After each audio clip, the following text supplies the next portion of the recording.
Bonjour à toutes et à tous, je voulais vous parler aujourd'hui des nouvelles règles d'utilisation de musique sur Facebook Live. Alors, est-ce qu'elles sont nouvelles? Eh bien, pas vraiment. Pourtant, en septembre 2020, la communauté artistique est secouée par la mise à jour de Facebook qui concerne l'utilisation de musique sur son réseau.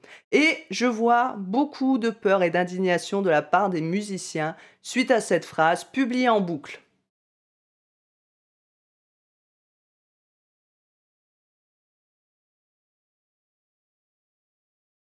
C'est super flou, non?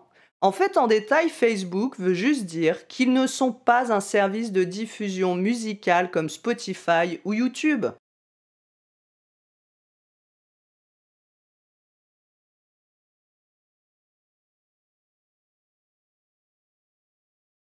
Pour traduire, si vous utilisez la musique de quelqu'un d'autre pour créer une expérience musicale, eh bien votre vidéo pourra être bloquée et votre page, profil ou groupe supprimée, et ça inclut les lives. Ils veulent juste dire que vous ne pouvez pas utiliser la musique de quelqu'un d'autre sans autorisation. Et jusque maintenant, ce n'était pas vraiment surveillé, mais avec la pandémie, tout le monde s'est mis à faire du live ou des DJ sets avec des liens pour faire des dons en passant des musiques sans autorisation. Et donc, il n'y a pas eu de répartition des droits. Et la loi n'autorise pas à se faire de l'argent en utilisant la musique d'un autre, encore une fois, sans autorisation. Facebook indique également que l'utilisation de la musique à des fins commerciales ou non est interdite, sauf si vous avez obtenu les licences appropriées. Parce que tout ça n'est qu'une question de droit et une réponse aux droits d'auteur et voisins pour l'Europe et le copyright pour les USA. Et comme tout bon musicien qui ne comprend pas toujours tout à ces histoires de droit, eh bien Facebook n'a pas aidé avec son premier communiqué qui était vraiment flou et nous allons éclaircir tout ça ensemble.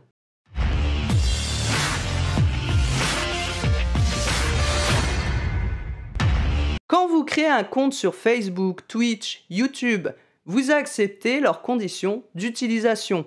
Lorsqu'il y a des mises à jour, vous êtes informé et soit vous acceptez, soit vous quittez la plateforme. Mais personne ne les lit. Pourtant, cette mise à jour n'en est pas vraiment une puisqu'elle existe depuis 2018, qu'elle existe aussi sur Twitch et sur YouTube. Sauf qu'aujourd'hui, la loi rattrape le net devant la non-application de ces réglementations.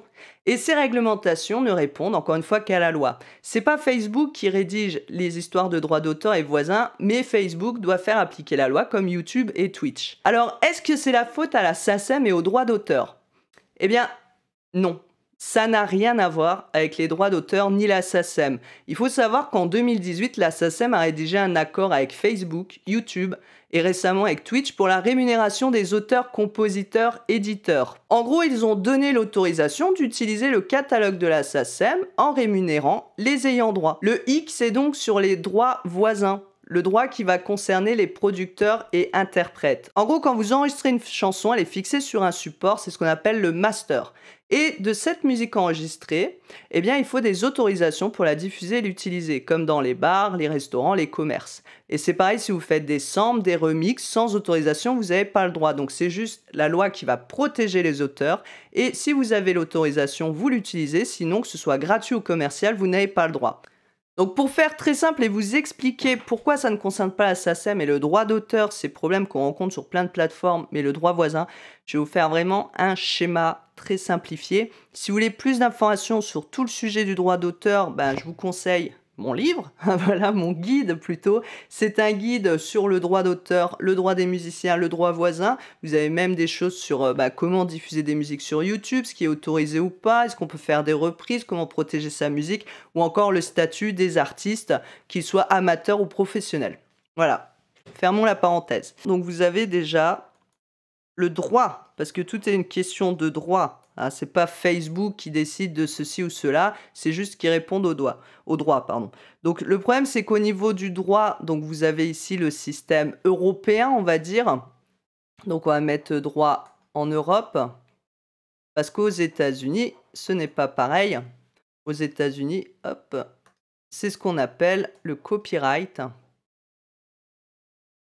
Et c'est pour ça qu'il y a aussi des problèmes en ce moment avec la rémunération équitable, par exemple, ça pose de gros soucis parce qu'il n'y a pas de loi de réciprocité entre les rémunérations aux USA parce qu'ils ne rémunèrent pas les auteurs de la même façon qu'en Europe et ça pose pas mal de soucis.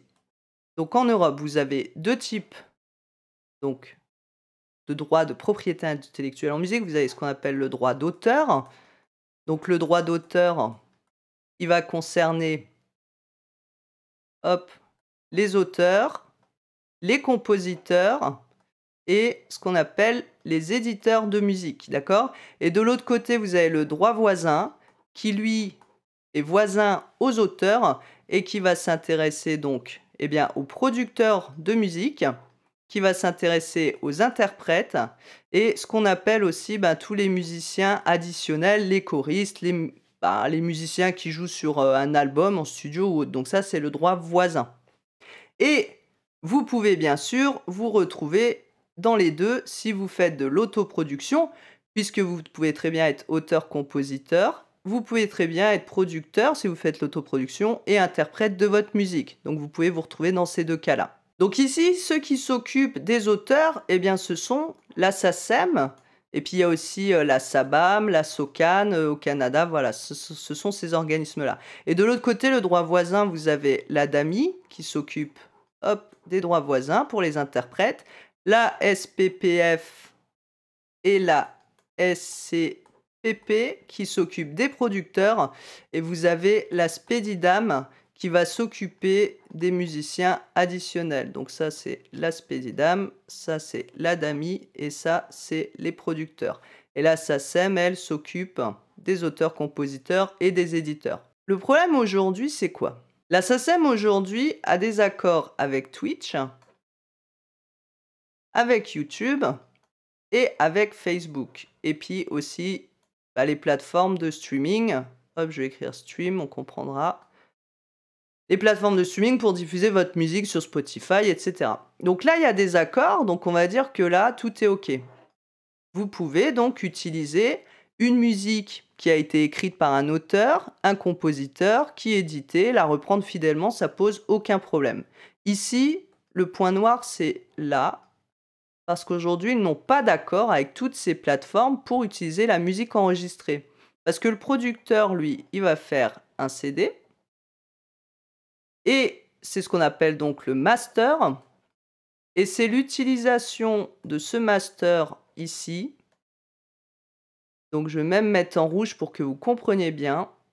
L'utilisation de ce master ici n'est pas autorisée sur ces plateformes-là. Parce qu'il n'y a pas d'autorisation puisque eux, ben, ils ne reversent pas les droits de diffusion concernant les droits voisins. Du coup, je pense que vous voyez bien le problème.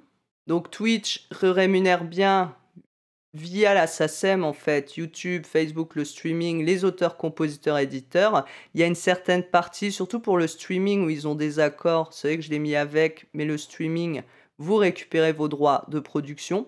Mais c'est vrai que les autres plateformes n'ont pas forcément d'autorisation et c'est là que ça pose problème aujourd'hui. Alors, est-ce que le live stream, c'est fini?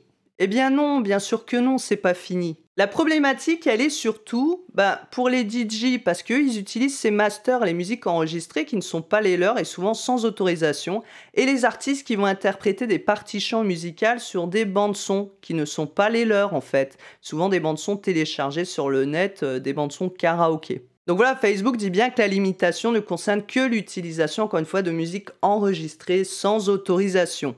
Et c'est pareil pour YouTube et Twitch. Facebook a offert des lignes directrices pour vous aider. Aucune restriction ne va s'appliquer à la musique dans les stories ou dans les enregistrements musicaux traditionnels. Par exemple, vous filmez en direct une performance d'un artiste ou d'un groupe qui joue ses chansons.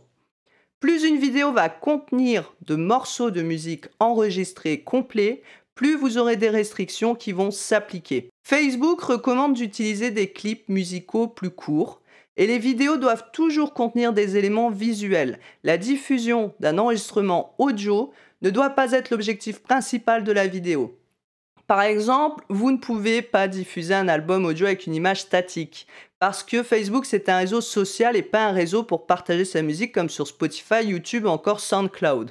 Ces règles s'appliquent à l'ensemble des directs et des vidéos enregistrées sur Facebook comme sur Instagram.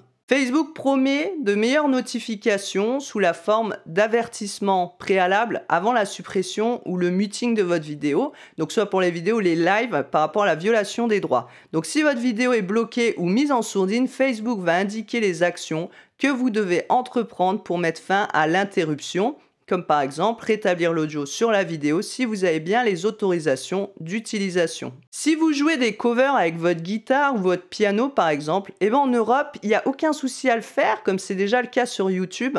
En fait, si la musique reprise est reprise de façon fidèle et qu'elle fait partie du catalogue de SACEM, vous pouvez le faire. Le problème vient des USA parce que vous ne pouvez pas jouer la musique d'un auteur-compositeur américain sans autorisation ou sans avoir vérifié les restrictions. Souvent, ça pose pas de souci, mais bon, il y a un souci de loi entre l'Europe et les USA, entre le droit d'auteur voisin en Europe et le copyright aux USA, qui ne va pas faciliter en fait les choses à l'ère du numérique où la diffusion de la musique est mondiale.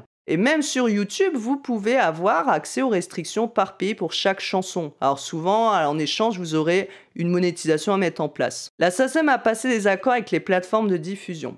Mais l'ASCAP ou la BMI, qui sont ses voisins étrangers, pas forcément. Donc, publiez plutôt de courts extraits sur Facebook, des trailers, et amenez les gens sur YouTube. Si par exemple vous allez à un concert d'un autre groupe et que vous filmez leurs prestations et que vous diffusez sur YouTube ou Facebook, il faut savoir que vous n'avez pas le droit de le faire non plus parce que vous n'avez pas l'autorisation du groupe pour diffuser leur musique ni leur spectacle. Et c'est pareil pour tout ce qui touche aux images, aux textes, à la diffusion de photos d'autres personnes. Normalement, il faut toujours des autorisations. Et c'est vrai que sur Internet, on fait tous un peu n'importe quoi et qu'on n'a jamais eu de soucis.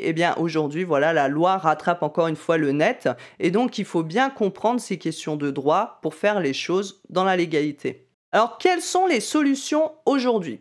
Il faut savoir qu'il y a beaucoup de tables rondes où les gens échangent ces derniers temps sur le sujet du numérique et des rémunérations.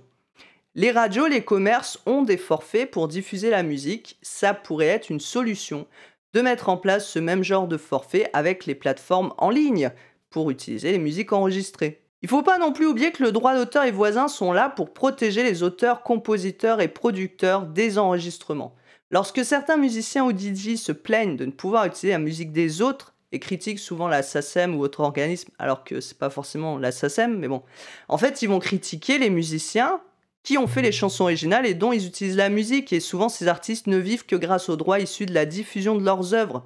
Il faut quand même savoir que les auteurs-compositeurs n'ont pas le chômage, donc tout leur revenu vient de ces droits de diffusion. Les artistes qui reprennent cette musique vivent quand même et tirent des revenus grâce à la musique des autres, et on va dire qu'il faut que ce soit un peu donnant-donnant et respecter le travail de chacun. Il y a aussi un autre problème que rencontrent souvent les artistes indépendants qui sont autoproduits et qui sont leurs propres producteurs du coup et qui se voient bloquer leur propre musique sur Facebook. Alors normalement, Facebook va vous informer d'un problème de droit détecté et si vous avez l'autorisation, vous remettez le son sur votre musique et il n'y a pas de problème. C'est un peu comme le YouTube ID Content qui va détecter en fait avec son algorithme s'il y a des droits déposés sur une musique. Et c'est vrai que comme c'est un robot qui est derrière tout ça, ils ne peuvent pas vérifier si c'est vous qui êtes derrière cette musique ou quelqu'un d'autre l'utilise. Peut-être qu'on pourrait faire des systèmes en ligne où les artistes, lorsqu'ils diffusent leur musique, choisissent s'ils veulent permettre leur diffusion ou non. Donc si vous voulez jouer vos chansons, vous pouvez le faire, publier vos performances sur votre musique, vous pouvez le faire des lives, vous pouvez. Vous ne pouvez pas juste utiliser quelque chose que vous ne possédez pas. Donc si vous n'avez pas les droits et que vous voulez profiter de la musique de quelqu'un d'autre, il faudra l'autorisation.